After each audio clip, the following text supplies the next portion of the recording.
Oregon keeps making all these moves, and they're sending a very clear message. Here we go.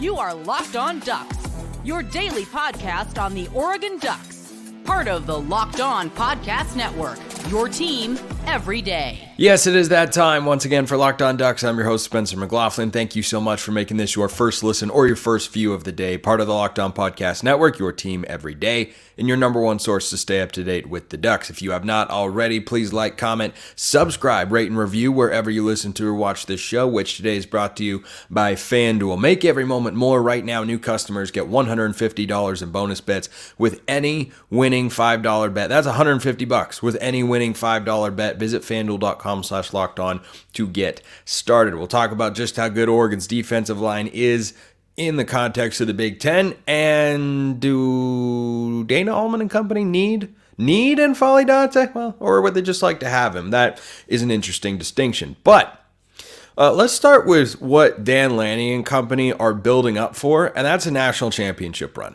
That's where Dan Lanning should be setting Oregon's fans' expectations right now. And look, I'll be honest, that can be a scary thing to feel as an Oregon fan, to have this sort of hype here in early May with all the moves and the recruiting and the portal additions and the returners as well.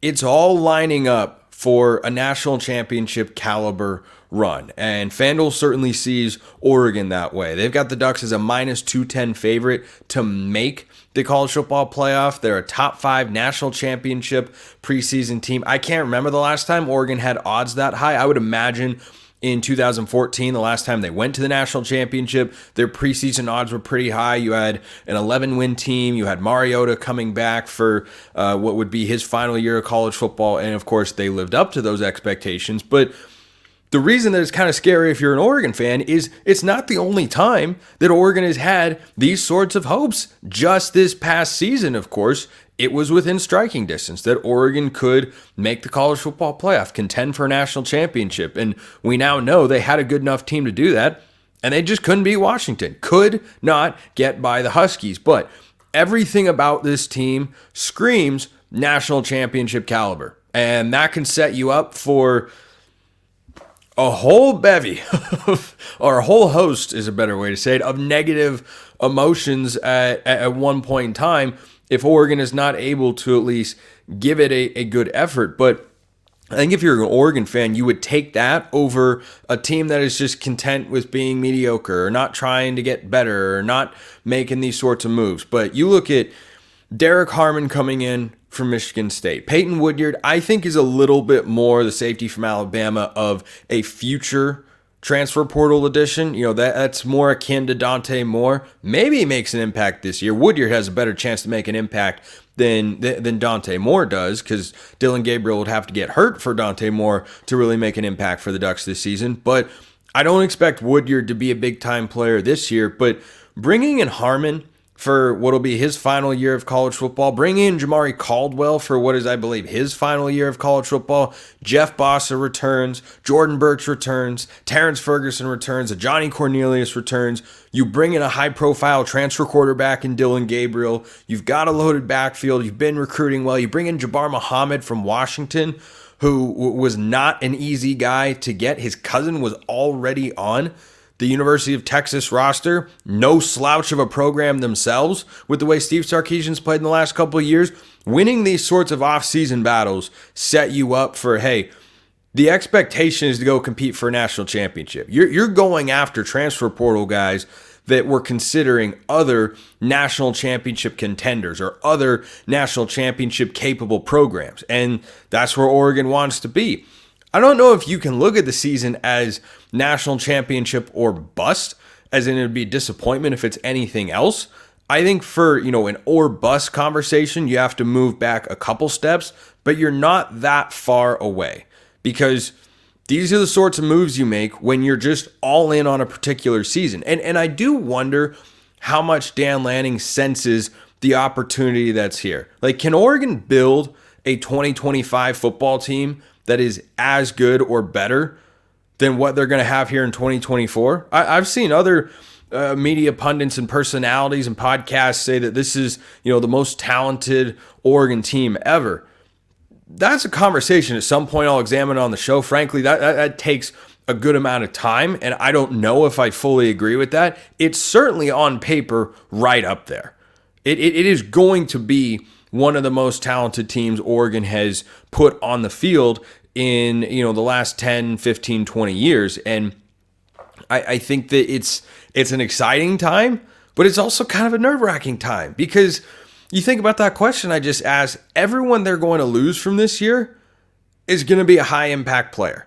All the guys I just listed, I saw an NFL scout or someone who does that sort of stuff tweeted something about Josh Connerly and his NFL prospects, that, he's only scratched the surface of his potential, something I completely agree with, by the way. He could be gone to the NFL. You will lose a Johnny Cornelius. Harper and Bedford will be done. You'll be losing 4 starters along the offensive line. You'll be losing your best defensive captain / player in Jeffrey Bassa. Jabbar Muhammad might be the best individual player. He's also gone after this year. So's Caldwell. So's Harmon. So there are just going to be a lot of pieces, and you won't be able to have the movement that you had this past offseason, in which players came back in droves. You might get a couple guys, but players are just not going to have enough eligibility to have this mass sort of movement. So between the recruiting classes the last couple of years, the transfer portal additions, the key returners, the high-profile portal wins with guys like Dylan Gabriel and, now Derrick Harmon or Peyton Woodyard, those are just the latest ones, but certainly not the only ones. You combine that, and I wonder if Lanning has thought about this, with the fact that you don't know how long this staff is all going to be together. It feels very much like an all-in proposition, and it should be. Lanning's going into his 3rd year. They were really close last year. They were twice 3 points shy of the national runners-up. That was a national championship capable team. Just couldn't make it happen. But you've got a lot of that team. I think Oregon is 28th in the country, according to Bill Connolly, in returning production from a season ago. They have replaced, or I think upgraded, a lot of that production that was lost to the NFL.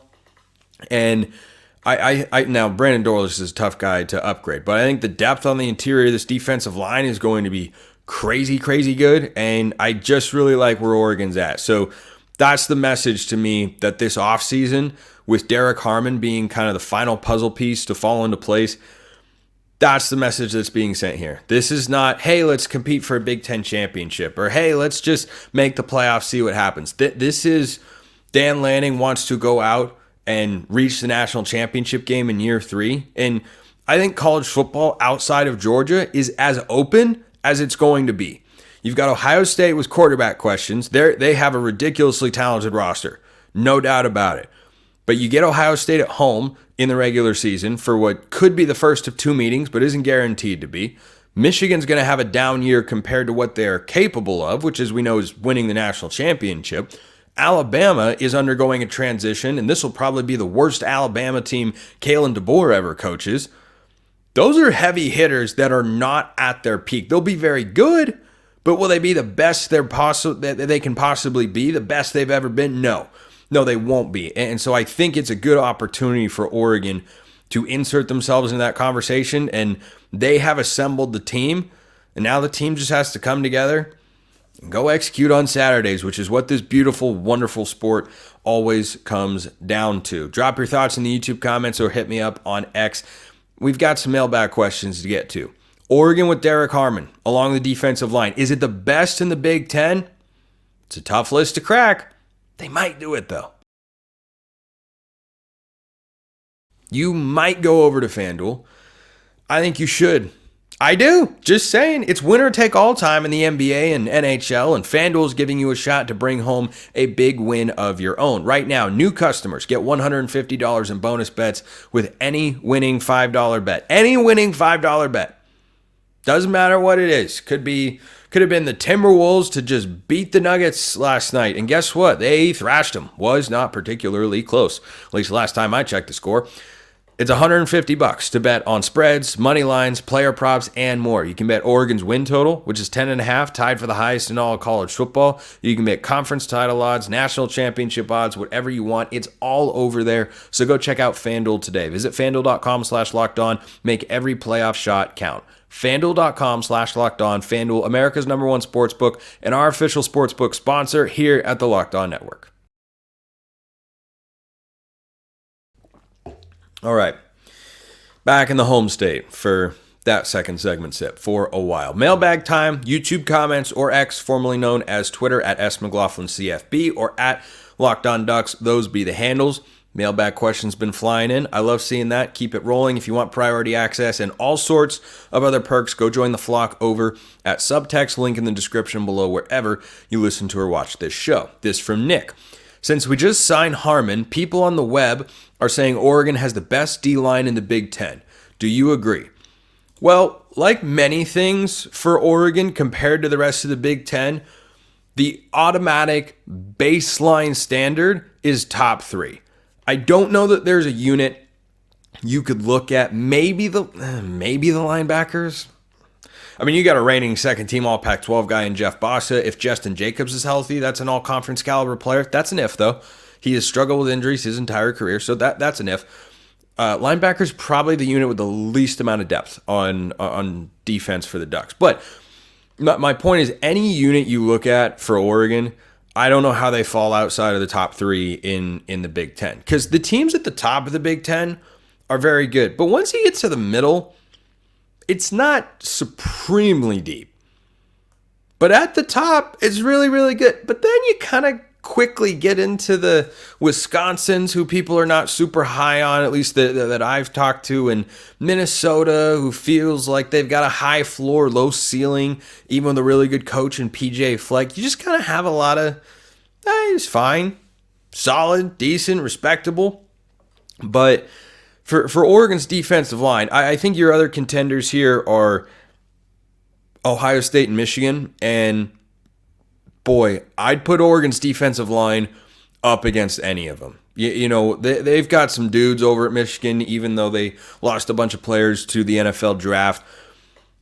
I struggle to say that they're the best defensive line just because they haven't brought in a ton of transfers. They might have some talented recruits, but as I was saying with Oregon's defensive line, they've got talented recruits who I feel better about as rotation players than starters.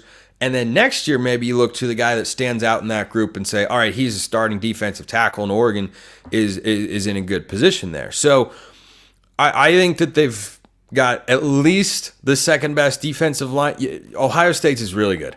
Ohio State's is really good. I think they've got the best pass rusher in the Big Ten in JT Tuimoloau. That guy a couple of years ago completely, I think he was a true freshman at the time, completely wrecked the Penn State game in College State, or not College Station, State College is I think where Penn State is. I gotta learn where our Big Ten brethren are located off the top of my head better than that. But he went into that game. I remember watching it with my friend. I was in Vegas watching a sports book, and JT Tuimoloau, something like that, literally took over the game. He scored at least one. He might have scored 2 touchdowns. He had a couple sacks. He had a strip set. He was everywhere. He was absolutely everywhere. It was one of those dominant defensive end games I've ever seen. It was a Kayvon Thibodeau sort of performance. And if that guy's along your defensive line, I know they've got other dudes up front. That's certainly a contender. But I love Oregon's depth. Like he's probably the best individual player up front in the conference. But depth, I think I lean Oregon. Do I know their defensive line as well as Oregon's? Not quite. But I think I lean Oregon there with Harmon because you've got 2 all-conference caliber defensive tackles. To go with Jordan Birch, who we know is an NFL caliber guy, and I am so very excited to see what the 3 true sophomores can do in their second seasons because they all made an impact and were good players last year as true freshmen, and you just don't see that in the trenches very often. But Tuioti, Purchase, and Uiagalelei, those 2 guys, don't sleep on Amarion Winston, really solid player. But those 3 true sophomores, I think the world of all of them, especially Tatum Tuioti. Like I really like Mateo. I have for a while. I am thoroughly impressed with Tuioti. I think that guy was wildly under-recruited, which was kind of the word on him that, because his dad's the defensive line coach and he kind of had the ties to Oregon, he was always going there, so he didn't generate as much buzz as he otherwise would have. Tatum Tuioti is just a fantastic player. So if someone goes out and says Oregon's got the best defensive line, I am inclined to agree until someone makes a really compelling case for Ohio State, maybe Michigan, but I don't think they'd have the depth to match what Oregon's got right now. Question from Bud. Does the advent of NIL work especially advantageously for Oregon football, and would Oregon be doing as well in both recruiting and the transfer portal without NIL? To me, this answer is a definitive yes. They would be doing this well in the portal if NIL weren't a thing. But it is a thing, and Oregon is able to succeed, and that is certainly a part of it. Now, if you read the right USC message board posts, Oregon is just buying with NIL dollars every single player they get.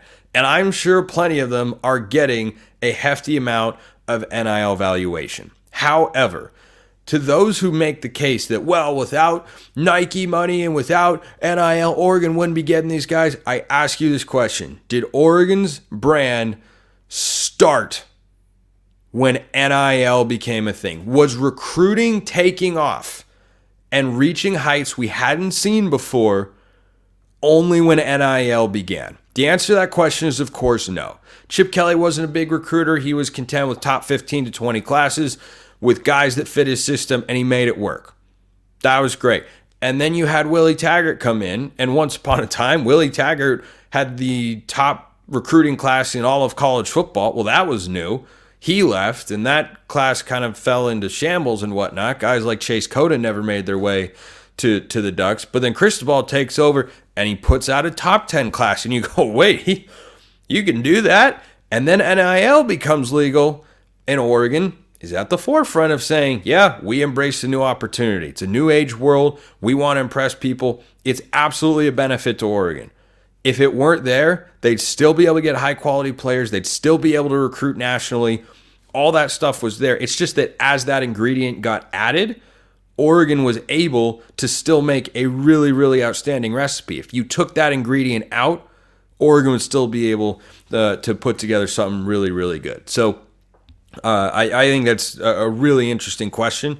I think that Oregon would have been absolutely fine had NIL not come along, because the brand did not start once NIL became legal. And certainly it helps, and we're seeing the results. It's fantastic to bring in Harmon and Caldwell and Muhammad and Cam Alexander from UTSA, everybody. I think the transfer class is absolutely rock solid. This question from Amy. Hey, Spencer, question for the mailbag. If Oregon wins a national championship this year, do you think that will boost the chance for players like Evan Stewart and Jabbar Muhammad to get drafted? Love the show. Keep up the work. Appreciate that. So, yes, is the short answer here. When your team succeeds, you have a better chance to get drafted higher. Muhammad and Stewart are getting drafted no matter what. If Oregon bottoms out, and I think a bottom out season with this roster and Lanning in year 3 and this coaching staff, bottoming out would probably be 8-4. That'd be like the worst. That's the worst scenario I could possibly envision, is 8-4. I think that is the floor for Oregon, and that's not where my prediction is probably going to be come August time for their record. But anytime you have a greater level of team success, you elevate your profile because you look better. Bo Nix went to Auburn, same guy. They didn't win a lot. They won some. But then he goes to Oregon, and he has a 10-win season, and then he has a 12-win season, and he puts up much better numbers, and suddenly he's the number 12 overall pick going to the Denver Broncos. So, look at a guy like Kyrie Jackson, for instance. He was at the JUCO ranks. He didn't play a ton at Alabama. He comes to Oregon, and if Oregon is off the national radar, is Kyrie Jackson a 4th-round pick? No, he might be a 6th or 7th-round pick. So I think that Muhammad and Stewart both, first of all, have to be big for Oregon this year. They should respectively be the best players that the Ducks have on the perimeter. I think Stewart can be Oregon's best receiver. Maybe not lead the team in catches. I think that's Tez Johnson, but He could be the best or most impactful wideout that Oregon has offensively this year. As opposed to the defensive ones, English is hard. Anyway, so, well, that was just me being an idiot. So Muhammad, though, should be Oregon's best corner. And when you're the premier wideout and you're the premier corner on a playoff national title contender, you can push for a first-round draft selection pretty easily. And I think both guys have that sort of talent. And if Oregon goes out and win, yeah, you win a national championship, a lot of guys get drafted. It's a chicken or the egg problem. Do a lot of guys get drafted and drafted highly because you won a national championship? Or do you have those sorts of guys and that's why you won a national championship? You know what I mean? So I think those build off of one another. And I think that the more Oregon wins, it helps their draft stock. But they're certainly both going to be key players for the Ducks this year, as I talked about earlier, to make a national championship sort of run. I think Oregon basketball can do that too. And man, I am excited about it. News on hoops and a question about the N'Faly Dante situation. Here's a question for all of you. If you checked out Monopoly Go, game off. We got to pause here to talk about Monopoly Go. I know what you're saying, Spencer, flag on the play. You've talked about them before, but there's just so much good stuff in this game. In Monopoly Go, you can team up with friends for time tournaments where you work together to build up each other's boards. The more you win together, the more awesome prizes that you unlock, and there's so much to get. Unique stickers you can trade with friends to complete albums for big prizes, cool new playing pieces to travel boards with, hilarious emojis for taunting friends when you smash their buildings or heist their vaults.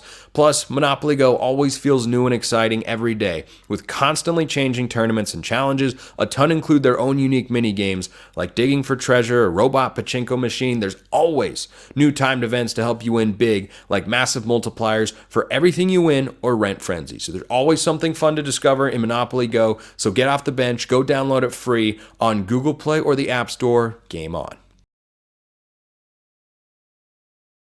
So Oregon is applying to get a waiver so that N'Faly Dante can have another year of eligibility. And on the surface, the waiver should get approved, which is a ridiculously exciting proposition because Dante, who put on one of the best individual championship game performances we have ever seen in any sport by a Duck, going a perfect 12 for 12 from the field against Colorado and sending the Ducks to the NCAA tournament, where he then put up, I don't even remember. He was scoring at will. He was a beast. He was rebounding. He was blocking shots, altering shots. He was doing everything.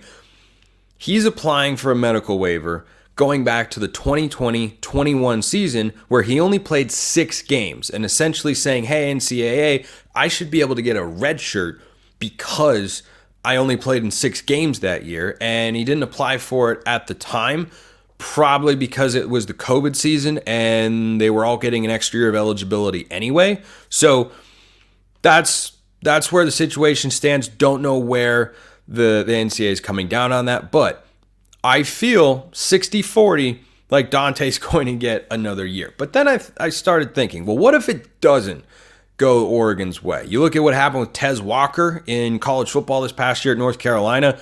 He didn't get his waiver approved until later in the year. He should have, but he didn't. It was a very public, high-profile transfer denial case in a year where the NCAA was giving out waivers and extra eligibility like candy on Halloween. They didn't grant him one, and I don't know why. I don't know why, but the NCAA is getting sued for basically everything they're worth, and they could be defunct here in the next couple of months. That's not an exaggeration for those of you who are not familiar with the House v. NCAA case, but I digress. But the question that popped in my head is, does Oregon need N'Faly Dante? Do they have to have him back to be a Final Four contender? The answer is no. They don't need him back. If the waiver gets approved, you take him back, you don't think about it, you don't even need a millisecond to think. You say, where do I sign? How do we get it going? And for those who didn't listen to yesterday's show, Dante got an NBA draft combine invite that he accepted. That does not mean he's done playing college basketball. It just means he's going to the combine, he'll get looked at, he'll do all sorts of stuff. And, it's just a scouting opportunity for guys in the NBA. But Oregon has done such a masterful job over the last couple of weeks in the transfer portal. I cannot say N'Faly Dante is a need. But it's crazy to say that Because last year's team needed him and Kuznard more than anybody else on the floor, and it wasn't close. They essentially, just the two of them, carried the Ducks through the Pac-12 tournament to the NCAA tournament and almost to the Sweet 16. It was just those two guys. And to say that, well, you don't need Dante. No, they don't need Dante. Because what I'm saying is, if Dante's waiver doesn't get approved, I don't have lessened expectations of the Ducks. My expectations can't go that much higher unless Dante officially is able to return.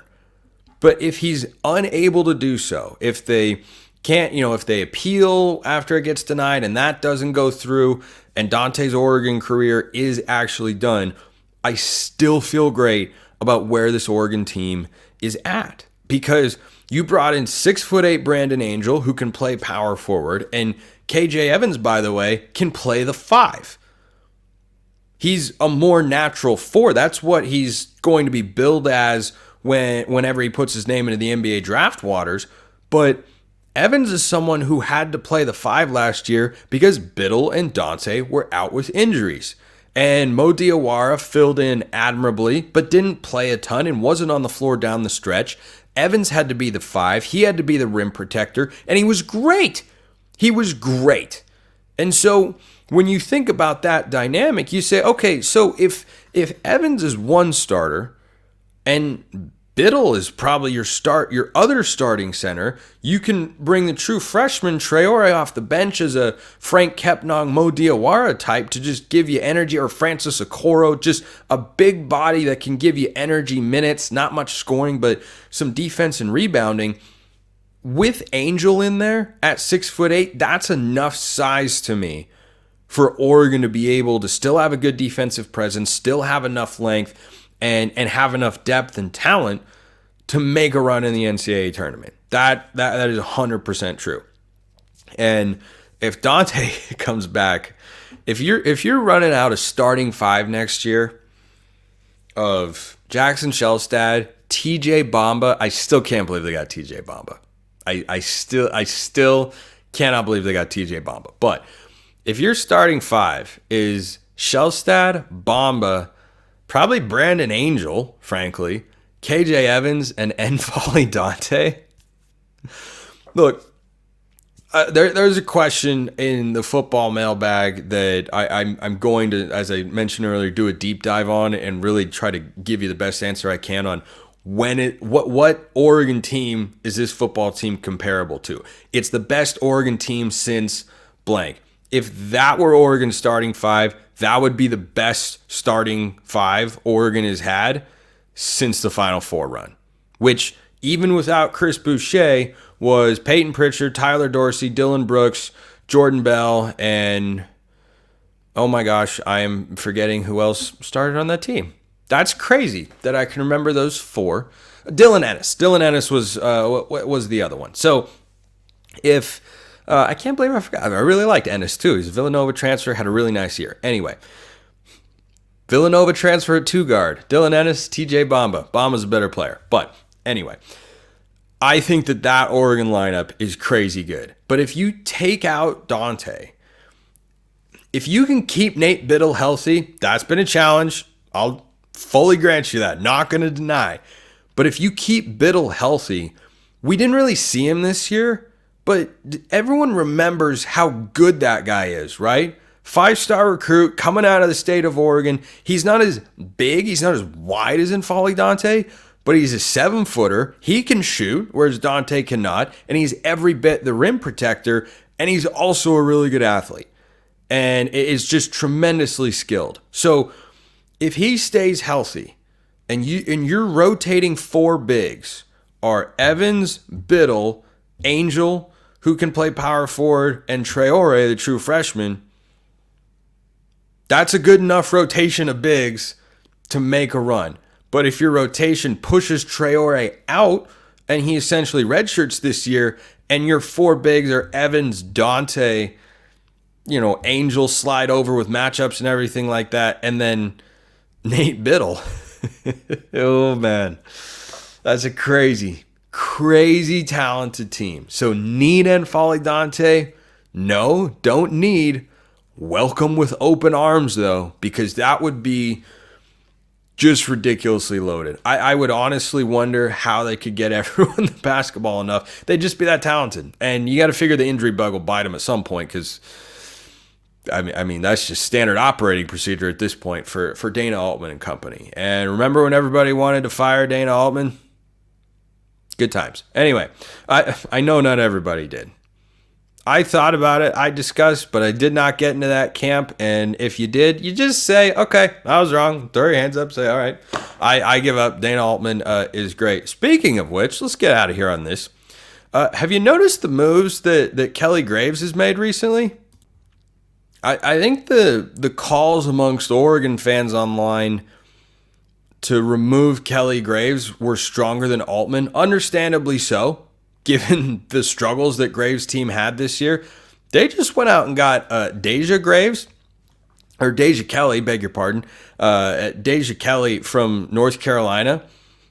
That's just a 4-year starter, 3-time All-ACC guard, not the only portal move that he has made this offseason. So it was a slow time for Oregon recruiting. For basketball, and it was negative, right? Chance Gray left, Grace Van Sluten left, like everyone was leaving the Oregon women's program. They brought in some players, and Deja Kelly is the latest one that really turns some heads and makes you go, oh, is Oregon going to have a bounce back year? I feel better about the men's team than the women's team, but I'm just saying, don't count them out. And as everydayers know, I'm not only am I not sleeping on the men's team, I am hyping them up like I never have before, because if that Dante waiver gets approved, I'm going to have to literally jump for joy right here in my seat. Appreciate everyone listening. I'll see you next time. Have a wonderful rest of your day, and go Ducks.